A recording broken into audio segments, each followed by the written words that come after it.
Hi everyone, thank you for joining us. It is Tuesday, which means that we have got our filmmaker interviews, and today we're interviewing three wonderful filmmakers who are currently taking part in Toronto Liftoff. I was going to say hi from me and from Rupert, but as they say, let sleeping dogs lie. So he's just going to be chilling here with us. He is literally asleep. Rupert, we're live. We're live. You need to wake up and say hello. No? You can't get the staff these days. No. Right. Okay, well, we have got our three filmmakers. We've got Phil, Estes, and Manara here with us today. So should we get them on? Let's do it. Let's say hello to our three screening filmmakers. Hello, everybody. How are you? Can we get you to introduce yourselves to everybody, please? Starting with Phil.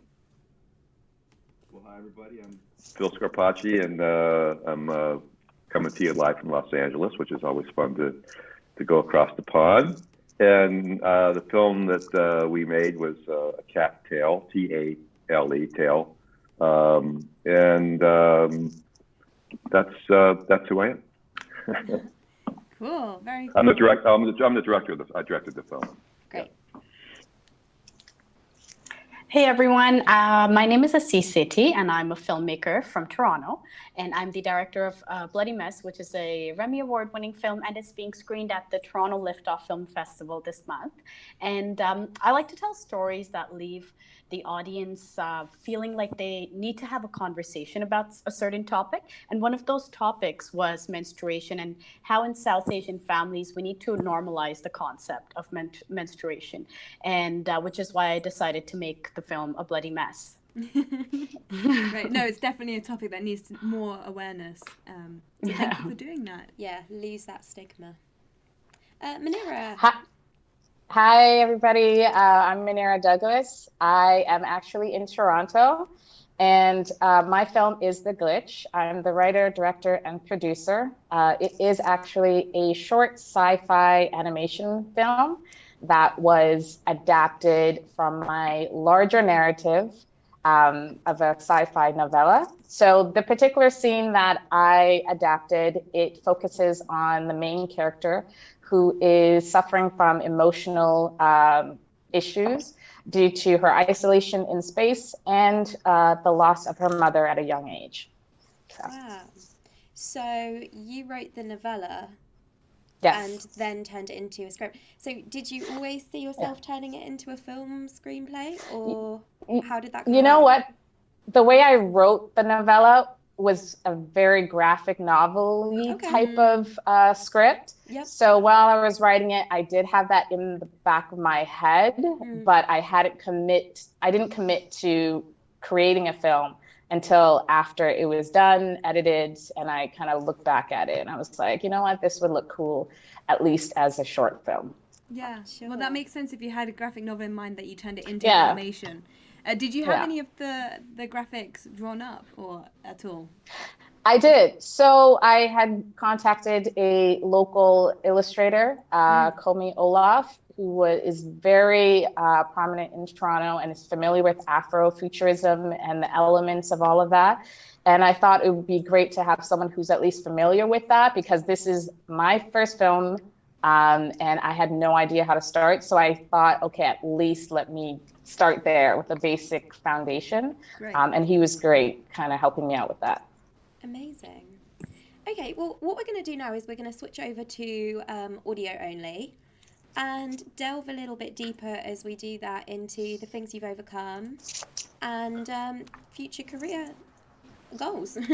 So, Phil, why don't we start with you then? If you sort of enlighten us as to something, a hurdle that you've had to overcome, either career-wise or maybe specifically with A Cat Tale. Well, sure. Hi. Well, I mean, the biggest thing to overcome career-wise was to get my career going and actually being able to make a living doing it. And that started off for me many years ago, and it started off with a short film. I had written a feature script. I just couldn't get funded. And, and at that point, everything was it was before digital, so it was very difficult to get money to shoot on film and processing and all that. So I turned a feature idea into a short. And it was more of a calling card then. The festivals weren't what they are now. This kind of access to audience and growth wasn't happening at that time. But that short ended up getting me in the door of a rather significant production company that started hiring me, took a chance on me, when I got started. So that led me into that getting the career started to where I can actually, stop my day job and just focus on creating story and content. Took quite a few years. And then, here I am later in my career. The last 3 films I've done have been shorts, kind of for the same reason, because it's just waiting around to try to put together a package for feature films and never being able to really monetize all of that. I just wanted to get back to what I love to do, and that's to tell stories. And telling short stories are actually, I think, more difficult than telling a feature story. And it's a lot of fun, and it's doable. So that's kind of the challenge, is to be able to keep creating content. I found that the smaller the budgets, the more prolific we can. There's a group of people that we all work together, the more prolific we can be. So if you have a smaller budget, then you have to get creative, and getting creative. You can't. It just allows you to be free, which is great. You don't have to answer to anyone on smaller budgets, especially if you're coming up with the finances yourself as well. Then you can literally do what you like, and it's a wonderful way to tell your story. So, it's a nice way. It is. And you know what, all the principles and all the workflow and all the work ethics that go into being on the set when there's people around, and all the pressure of having to deliver stuff by maybe not always your standards, all that stuff is still there doing the short. But it's doing a short, for me, it's like, hey, as the writer director, you're the final word. You can do what you want to do, and you can enjoy the process in a different way. So it's really freeing. It's also freeing for a lot of the folks. For where I'm at in my career, I work with a lot of guys. Obviously, I'm a little different generation for the festival thing, but we've been doing festivals for a couple of decades now, just to kind of keep connected to what we love to do, and remind ourselves why we got into the business of filmmaking, actually. So it's always fun. It's always where I find the most interesting content at festivals are the short programs. So absolutely. How is The Cat's Tail doing on the festival circuit? So obviously we're screening it as part of the Toronto month, but has it been picked up at many other festivals, or what's the situation there? Well, you know what, the situation that been a little challenging over here, because festivals are just now starting to do some streaming the last couple of months, but when we first started to submit, which is first part of the year, everything got kind of a little crazy.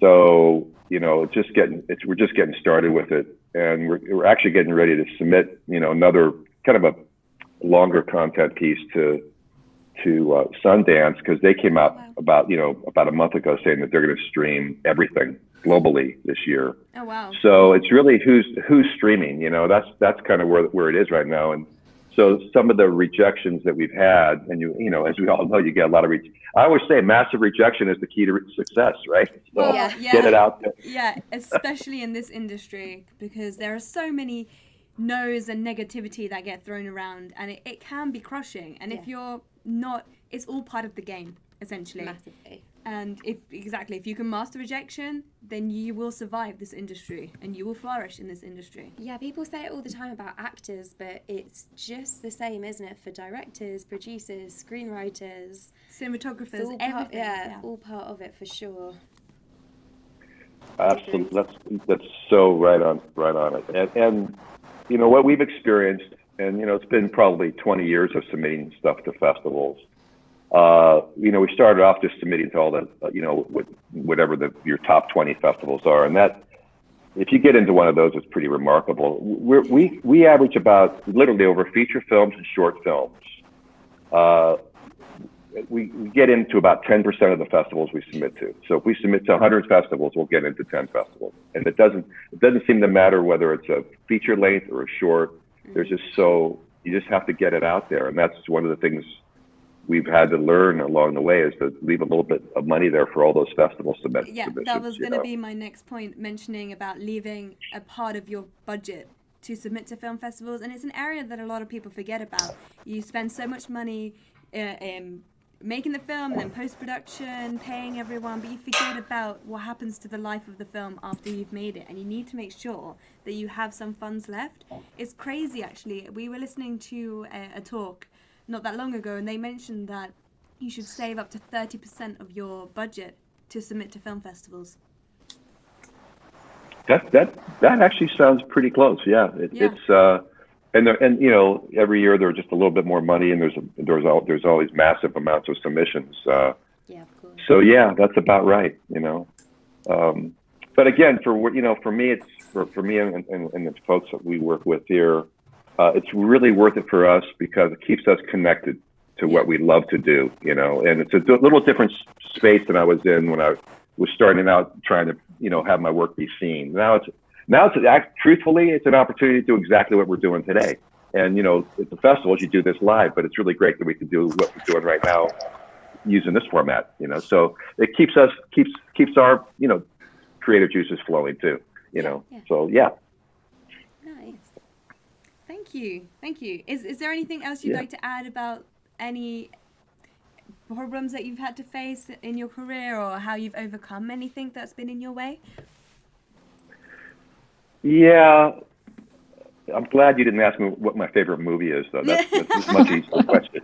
We won't ask, don't worry. You know what? Every phase of, I think what I've learned, you know, is that in every phase of your career, people will find a reason to say no. You know, you know, actors always experience that you're too tall, you're too short, you're too this, you're too that. You know, and you know, as a writer, director, it's like, well, we're looking for comedies, or we're looking for actions, or we're looking for anime, whatever. There's always a reason for people to say no to whatever it is you're doing, and I think the biggest challenge always is there's two things: being able to deal with rejection, like we've already talked about, you know, and pretty much every project, and I did learn this a long time ago, right when I started directing. Whatever I'm in a project. And right now we're in final color correction and then mix on another film. About halfway through the post process, I'm really starting to focus on my next project, because I find that if I can take the momentum from the project that I'm in and start thinking, like, soon as we finish the mix on this next project, I'm going to sit down, I already know what I'm going to be doing. That keeps the momentum going, and keeping the momentum going really kind of closes that gap of the lulls that you have, the creative lulls that you have, and the letdown that you have when you finish a project. Totally. I mean, so they call it freelancer things. flatline, which is the problem you can experience as a freelancer. They sort of catch-22 of not being able to look for work while you're in work, and then being out of work for too long. And I guess it's kind of the same concept as that. If you can avoid that, then that's amazing. It is amazing, and when you're, and again, I've been freelancing my whole career, and when you're working on a job, everybody else on the set's doing the same thing. Everybody's freelancing. Everybody's working on projects that they'd rather be doing than being on the, even if you're on the set, you know, getting paid and paying your bills. What's everybody talking about? Rarely the project you're on where you're making money. They're all talking about, hey, I'm shooting this thing next weekend, and hey, you want to do, you know, we're all kind of in it together. You know, it's just the way it is. It's the reality, and you know. So hopefully you enjoy it. To me, it's just stick in the process and stay in the process, and let that really feed you. You know, everything else is just out of our control. Yeah, that's true. And having that knowledge to know that you can't control everything, as soon as you connect with that, then that anxiety and that stress level should reduce. I studied acting, and that was what I wanted to do. I do still dabble here and there, so if anyone's watching, yeah. No, but what I was going to say is that the moment I realized everything was out of my control, I became a much healthier person and frankly nicer to myself. I was very hard on myself in the most intense part of my acting career. I would go to auditions and I'd be hoping and like and then you'd build up this anticipation. You've already spent the money that you would have got if you got the job and stuff like that. And and then it doesn't happen. And it doesn't happen over and over and over again. And it's for things that you've mentioned. I might not have been the right look or the right height or the right size, or there was someone else who had brown hair and green eyes or whatever it may have been, who was maybe slightly better or worse, but they actually fit the brief better. Whatever it may have been, it was out of my control. So I do think the moment you can step back from that and assess your situation and find the joy and the passion in what you're doing, your career is going to flourish again. So that may be one of the biggest things I learned as well. And the mantra that I tell myself, especially directing, when there's a lot of input around you and chaos around you, is I realize I say this to myself almost every day I'm on the set, is that you don't have to be in control of everything to be in control. Yeah. Yeah, I like that. And really trust a collaborative process. I mean, yes, totally. And you mentioned that on set, people are talking about their other projects and that they're shooting on the weekend, and they might need help in those projects. If you can then become help for someone else's project, they're most likely going to return the favor as well. So you're constantly building your network. And it's the same by attending film festivals. You say you like to see what's going on within the industry, then this is the perfect way to meet other filmmakers as well.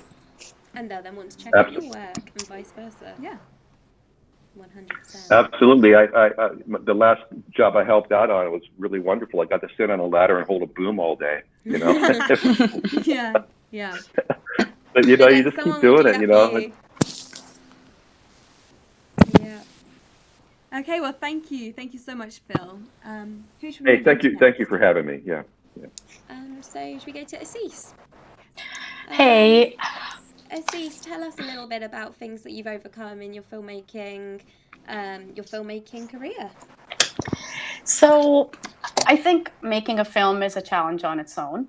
Yes. And along with those, I think there's this perception that once you have children, a woman must slow down. And when I had my two daughters, I have two daughters who I love, and I did slow down, but I wanted them to see that I'm a woman first and then a mother. So once you have kids, you must try to figure out how to balance work, especially in this field where there are so many challenges. The hours are unpredictable, they're long, and I'm often working once they're asleep. I'm working late night, editing my projects, and it's a challenge on its own. But thankfully, I have a wonderful family who's very helpful and always supporting me. But I think it is also important that as a community, we understand the reason why the film A Bloody Mess was made as well. So I mean, it's a taboo topic, menstruation. Who makes films on menstruation? And who talks about menstruation? So, sure, yeah. I mean, I received some initial feedback of people who were upset, and they wondered out loud if such extreme reactions from Varsha's mother, Aarti, who was played by Annie Kaushi, whether they were at all realistic. So people were defensive. And when I had spoken to women and heard their stories about menstruation, their first period, whether they knew anything about it, whether they can say the word period in front of any male father figure in their family. Yeah. And the resounding response I tended to receive from South Asian women was that there was significant discomfort in anything in relation to menstruation. So I thought I had to make Aarti react in that fashion because to this day, alarm bells go off as soon as, we mention a pad at a dinner with males around, even if I have to call in sick at work. I mean, if I'm on my period and I'm not feeling well, I'll be calling in at work and saying, I don't feel well. I won't say I'm on my period, which is why I want a day off, right? So it's just something that needed to be talked about. And I think just the topic that I had to deal with was one of the biggest challenges that I had for this film, especially. Sure. There's a question just come through here saying, have you gotten any backlash from the South Asian community? That's a good question. I thought I would, and I thought I did get discomfort, but I did not get backlash because a lot of people understood that this is something that's happening, and it needs to be talked about. In fact, I was shocked to see that I had so many emails and phone calls and messages on WhatsApp coming and saying, I can totally relate to the film. I went through this. And a lot of women and girls were, saying, I'm so glad you made this. It's something that really needs to be talked about. And we don't talk about it in our families. I mean, if a daughter is on her period, she can't tell her father she's on her period. So I was quite surprised that I actually did not get a lot of backlash, and it was more of positive messages. And a lot of people were asking if I'm going to make a sequel to it. So, but that's another story because funding is not so easy. Sure. I mean, it must feel amazing to get people saying to you, thank you for making this film. It's so relatable. I feel like this kind of topic needs a platform. That must feel pretty great. Yeah, it did, especially when you take a whole year to make a short film, a 10-minute film. Yeah. And, there's so much hard work that goes into it, and we never realize that. But at the end of the day, when someone watches it and gives you positive feedback, that just, makes you happy, and it satisfies you. It gives you satisfaction that, I'm glad that I made this film. Yeah. So it is a short film at the moment, and you're saying that you're looking at maybe doing a sequel to that. Have you thought about making a feature? So I haven't thought about the sequel. A lot of people have asked me if there is a sequel because of the last scene, the last shot of the film, which I can't reveal. But a lot of people are expecting a sequel, but I'm not sure about that yet because I'm already working on a feature film script, and I have a couple other shorts that I'm working on as well.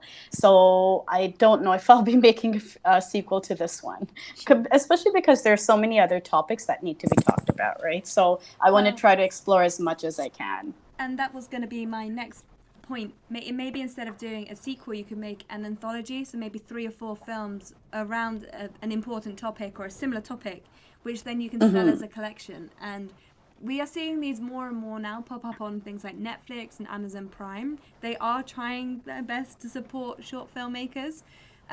So I would look into that a little bit more. Maybe a short web series, whatever it may be, that has that sellable angle as well. Yeah, you're actually bang on. You're very right about that. And that's what we're doing. Our next short, which I'm editing right now, is called Still, and it's on stillbirth.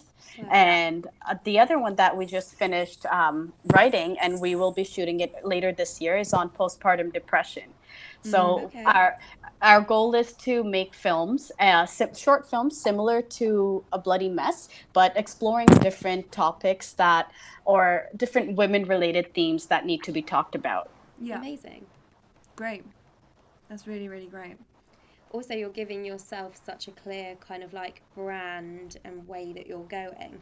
It's like, I can't remember the name, but the creator of Sex Education on Netflix, for instance, their shorts all kind of have that same vibe and feel to them. Like, if you can establish yourself as this is my kind of work, it paves the way for your future work as well. Yes, it does.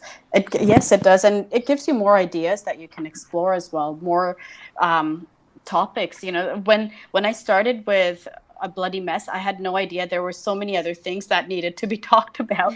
And as we were working on A Bloody Mess, we kept writing, oh my God, we need to talk about stillbirth. We need to talk about postpartum depression. We need to talk about women who want to revisit their dreams, or especially after they're married and they have kids and they want to get back into their careers. So and that's what happened. Do you have a mission statement do you have your own production company, or are you a filmmaker yourself? Yes. I do have my own production company. It's called Flyaway Films, and our mission statement is to make films which explore themes or social issues that deal with anything that women deal with on a daily basis or once in their lifetime. Something that needs to be talked about and something that needs to have a conversation started on. Yeah, great. If you have that mission statement, which you do, which is wonderful, by the way, then you can always connect and you will always be inspired to what it is that you're doing.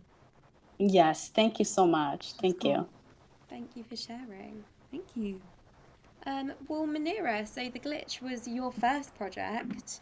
So Yep. interested to hear from you then, the sort of obstacles you faced or things, or maybe we should phrase it more for a first project then as what was the learning curve for you?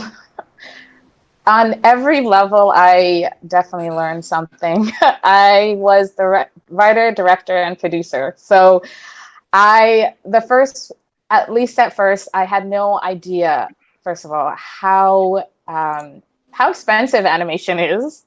And I Yes. originally started off wanting, because like as I mentioned, it comes from a larger narrative. So I originally started off wanting to do a 30-minute film. And then as I slowly kind of started talking to other animators and realizing exactly what my budget was and the story I wanted to tell, it went down from 30 to 10 to 5 to under 2 minutes. Yeah. So so that was it was very difficult. As a writer, I wanted to kind of incorporate everything, and just to kind of the idea of having to strip away stuff, but still being able to tell the story I want to tell was challenging, but it actually was extremely rewarding because I had never written a story under 2 minutes that was a full story, and so that people could kind of understand what I was trying to discuss. Finding an animator was a lot harder than I thought it would be, to be honest. I really wanted to work with all local talent, so I ended up working with Carly Forehand, so she was amazing. But reaching out to people, especially because they know it's my first film, they either were unresponsive, they were out of my budget, or they just couldn't help me, or they were working on something else. Yeah. And so I almost was going to end up working with an animator outside of Toronto in Europe. But at the last minute, I decided to go on Instagram.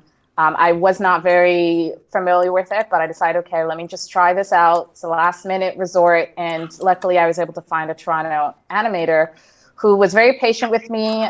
She was amazing because she knew it was my first film and she was very excited. So that process of finding an animator was extremely difficult, I will say. And then also being able to tell the stories of mental health and trauma within African diasporic communities. I wasn't sure if that's something that would be, I wasn't sure if that was something that would be interesting. And also I was a little worried about it just because that's not something that we normally discuss. Mental health itself is it is often taboo, but we're getting a lot better in discussing it in regular conversations, which is great. But at the time when I wrote it, I was like, okay, I'm not too sure. So it was going to be a focus of an action film. But then when I realized, you know what, I need to be able to talk about things that I'm interested in and that I want to learn about and that I think others should learn about as well. Which I find to be very difficult sometimes for us, especially within the arts community, filmmaking. And so just kind of pushing back on that and just deciding, okay, you know what, this is what I'm going to actually do. So even just writing that and choosing the scene that I was going to work on was kind of daunting, but we got through it. And so all of that kind of led to, you know, what kind of music that we wanted for the film as well. Yeah. That in itself was a little difficult because, again, I wanted to work with a local Toronto artist, but I couldn't find someone that had the vibe that I wanted for this particular film. So did you go back to Instagram? But luckily, I had come across King Bliss, and we had a small, little listening session. And when I heard his music, I thought that this would be perfect. So kind of just putting it all together and just putting on different hats was very difficult because 1 minute I just want to focus on writing, another minute I just want to focus on directing. But just kind of switching all those hats interchangeably and just all the time was very difficult. But I'm actually glad that it happened that way. 100%, because you've learned what everyone's doing. We say Yes. this a lot, but it's like when there's a reason that everyone should really start off having experience as like a runner or a production assistant, because you see how everything works. You see all the departments. You see all the jobs that like you never really understood what they're doing, but now you fully understand what's involved with all those roles, which will make you even better when you then specialise and specifically are in one role. Makes you a better collaborator. And I found it interesting Definitely. that you reached out on social media to find your animator. Social media can be such a great resource, and I think you like Instagram as well, such a visual platform that you're able to see instantly what that person is capable of doing, hopefully through their Instagram page or their profile, and then you can direct message them and hopefully start a conversation. So for other filmmakers out there who is wondering, how do I find an animator, how do I collaborate with other people, social media is Stalk away. Stalk away. And Stalk. yeah, exactly. And you can do it publicly as well. If they haven't privatized their account, you can actually comment on work that they've posted and ask them if it's okay to send a direct message or whatever it may be. But yeah, how did you contact them? Was it through direct messaging? It was through, so I had actually seen her profile, and I liked her work, and it was similar to what I wanted. I really wanted to make sure that she was able to maintain the integrity of the illustrator who had designed the character. Yeah. So I just DM'd her, and she was extremely responsive right away. That was one of the things that I guess when I was putting the project together as well. Communication, I didn't even get a no response from some people. So the fact that she at least responded really kind of lifted my spirits, because there were times where I was like, okay, maybe this is not going to work. Maybe I should just, fall back on this, because there was a lot of kind of pushback in terms of just even mentally, just preparing myself, because there was no, I had no foundation. So it was kind of like, all right, let me just, calm down. Let me go to Instagram and start this all over again. So I did DM her. She was very responsive and excited to at least hear about the project. And so I'm glad I went through that, because I'm finishing up the script for my second film that we're hoping to begin in September. And so now I have all that information and knowledge and wisdom of what I experienced on the first one to kind of, deal with this second one. So I'm not as stressed out about it, and I can definitely at least work from experience on this one. And is that going to be an animation as well? It is. It's actually going to focus on a family in Toronto. So it's going to be a futuristic version of Toronto, following a family that has unique abilities. So that's going to be another short film, because I actually am enjoying short films now. The idea that I can just create something small. As this was your first short film, you're going into your second short film. We always say that short films are like business cards. This is what I can do. This is what I can do for you. So you share your films with different people. So if you look at it that way, then you don't need to rush ahead and make a feature film. You need you need budget. Yeah. You need funding for a feature film. So make the short films, show the world what you are capable of within those short films, learn your craft, then you'll be ready for the feature films. 100%. Definitely. And I'm still, I enjoy it, because I'm still actually learning this type of stories I want to tell and the style that I want to tell it in. So as that progresses, it will just get better. I'll be able to figure out, okay, this is what I want to talk about. This is what I want to focus on. So it's definitely something that I'm excited about. Amazing. So then leading on, I might as well ask you first, where do you see your career going in the next 5 years?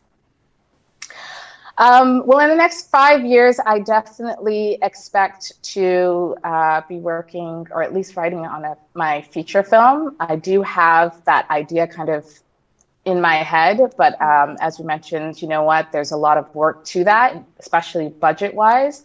And so in the meantime, I've been enjoying working and collaborating with other artists and filmmakers in my area.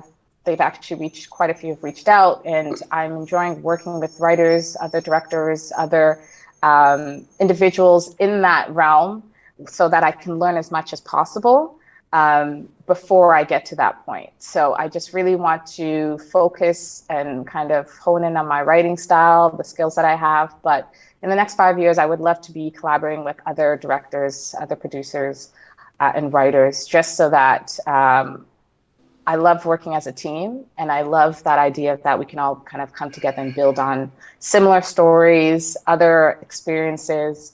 But in the next 5 years, definitely, I definitely see myself at least creating my first feature film.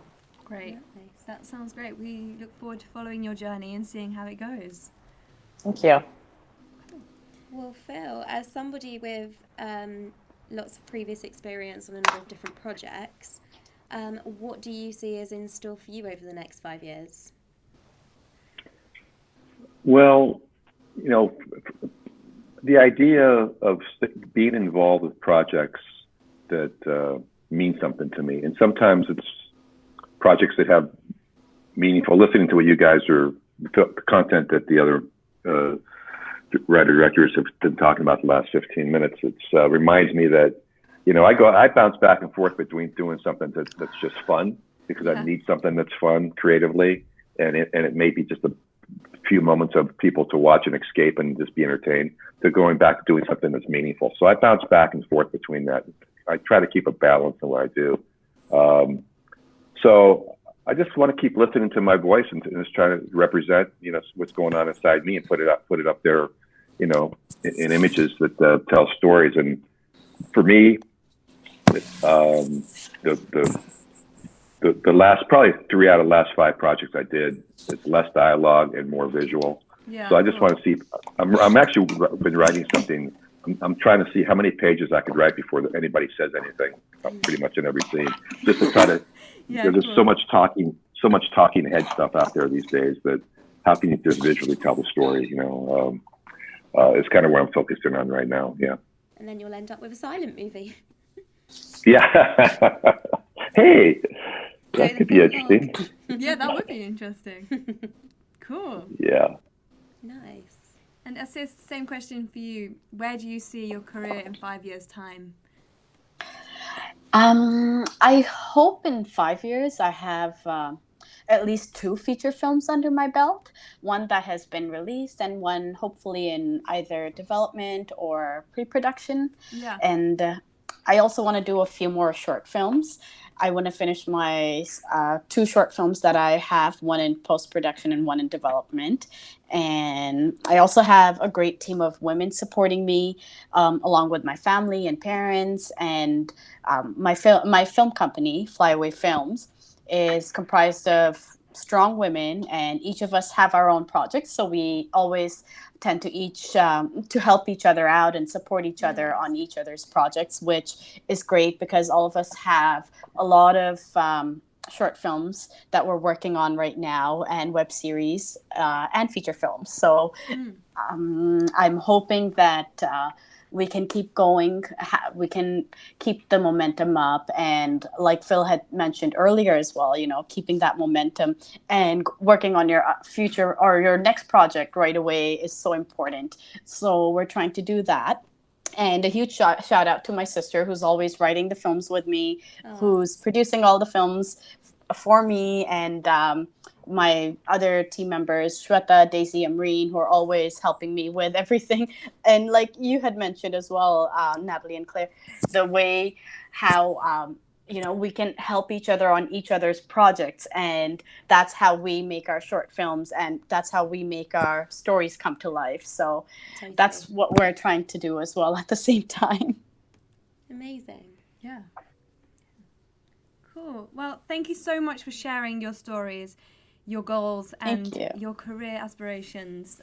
It's always so wonderful talking to you all, and I hope that you will enjoy the rest of the festival. Yeah, 1 week left. 1 week left, yes.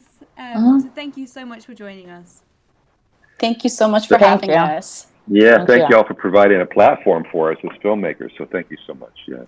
Yes, thank you. Our pleasure. Thank you so much. We always love hearing such diverse answers different stories and different ways for people who are hopefully watching this thinking, that's what I want to do. Hopefully there's always things that people can take from this. Amazing. Well, thank you all so much. Cool. Thanks a lot. Bye. Bye-bye. Okay, thank you. Bye now. Thank you. Bye. Bye. Cool. So what's in store for the rest of the week, Claire? Let's have a look. Dun, dun, dun. There we go. Ooh, so We have our first time filmmaker sessions live this week. That's live until Sunday. And speaking of which, our liftoff sessions, August 2020, the winner and finalists will be announced on Friday after the voting roundup, as you can see there. did you try and point at it? Is it that way? It's It that is way. that way. It's the opposite way of Twitter looking. Oh, obviously. We should know these things by now. Yeah. But so stay tuned for that. That's very exciting. And like I say, we'll also be doing the final roundup for Toronto ahead of the festival closing on the last day of the month on Monday. And then keep your eyes and ears peeled for the network round announcement, Yes. which will be coming shortly. Yeah, it's exciting. I'm very excited to see which films will make it through from Toronto. Yes. And we will be announcing the winners of New York very, very soon. We That have a too date as penciled, well. but we're just waiting for the final votes to come in from the jury before we Absolutely. can announce that. Thank you so much for joining us, and have a wonderful rest of your day. Goodbye from me. Goodbye And from goodbye you. from Rupert. You've been snoozing on, haven't you? There he is. Thank you so much, everybody.